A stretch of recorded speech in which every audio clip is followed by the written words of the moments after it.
2026-2027 সালে আমাদের study destination কোথায় হবে, এটা এখন বর্তমানে কিন্তু খুবই খুবই খুবই একটা গুরুত্বপূর্ণ বিষয়।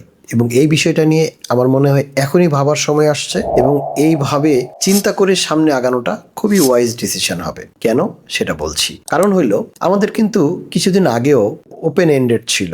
ইউরোপিয়ান অনেক কান্ট্রিজ খোলা ছিল, Australia, New Zealand, USA, UK, even Asian কিছু কান্ট্রিজ, অনেকগুলি কান্ট্রি আমাদের স্টাডি ডেস্টিনেশন হিসেবে কিন্তু আমরা চুজ করতে পারতাম। কিন্তু বর্তমান প্রেক্ষাপটে এটা কিন্তু অনেকটা কনসাইজ হয়ে গেছে। আপনারা নিজেও জানেন যে বিভিন্ন কান্ট্রি, বৈশ্বিক পরিস্থিতি, ডিফারেন্ট টাইপস অফ রেস্টলেসনেস, সবকিছু নিয়ে আমার মনে হয় এখন একটু ভাবতে হবে আমি আমার ডেস্টিনেশনটা কোথায় ফোকাস করব। সেইভাবে আপনাকে আগানোটা খুব সহজ হবে, এবং এই ব্যাপারটা অনেক কিছু মাথায় নিয়ে আগানো উচিত। তবে প্রিপারেশনটা এখন সেভাবে নিয়ে ফেলতে হবে, কারণ আপনি জানেন যে বর্তমানে বাংলাদেশ থেকে আমাদের ভিসা ডেস্টিনেশনগুলি অনেকটা স্কুইজ হয়ে গিয়েছে। তো সেই জিনিসগুলি নিয়ে যে আসলে আমি কোন কান্ট্রিটা সিলেক্ট করব, বা এই কান্ট্রির ফিউচার প্রসপেক্টসটা কি হবে, আমার প্ল্যানিংটা কি হবে, আমার এক্সপেন্ডিচারটা কি হবে, কতদিন ধরে আমার এই টাকা থাকতে হবে, এইগুলি নিয়ে আমার মনে হয় একটু কনসালটেন্সি নিলে সময় নিয়ে আগানোটা সহজ হবে।